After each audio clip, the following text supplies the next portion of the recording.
व्यक्ति के अभागे बच्चे और कुछ सुंदर सपनों की कहानी है।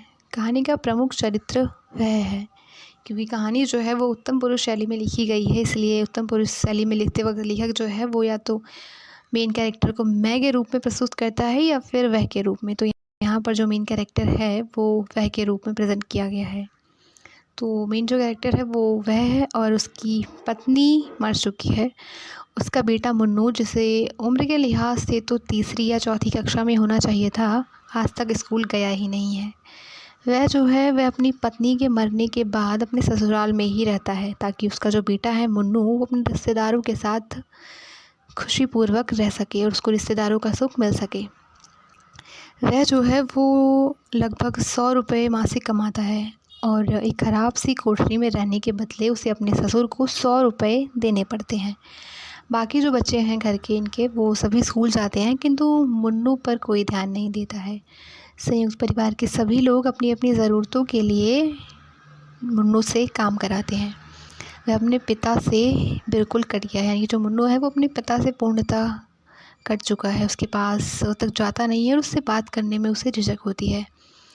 तो एक दिन सुबह वह जो है वो टहलते हुए अपनी कंपनी के बाग में जाता है, तो उसकी मुलाकात एक 10वीं कक्षा के छात्र के साथ होती है, जो कि सीलर बनना चाहता है। सीलर यानी कि नाविक बनना चाहता है और सारी दुनिया घूमना चाहता है। तो वह जो है वो काफ़ी ज़्यादा उत्साहित हो जाता है उस बच्चे की बात को सुनकर, और मन ही मन में ये जो है तय कर लेता है कि वो भी अपने बेटे मुन्नू को सेलर ही बनाएगा पढ़ा लिखा करके। तो वो घर पहुंचता है और मुन्नू को पढ़ाना चाहता है और उससे प्रेम पूर्वक बातचीत करना चाहता है, किंतु दोनों में इतना अंतराल आ चुका है कि मुन्नू अपने अकेलेपन से उबर ही नहीं पाता है। और इस तरीके से जब दोनों के मध्य वार्तालाप आरंभ होता है तो मुन्नू जो है वो सहज नहीं हो पाता है और अपने पिता के प्रश्नों का उत्तर जो है वो बहुत ही झुंझलाहट के साथ देता है और बहुत ही धीरे बोलता है, जिससे जो वह है वो बहुत ही ज़्यादा झुंझला जाता है और एकदम से डांट करके उसको बोलता है। तो मुन्नू जो है वो रोने लग जाता है, क्योंकि वो अपने पिता के साथ सहज है ही नहीं, इस वजह से वो उतनी सहजता के साथ बात कर ही नहीं पाता है।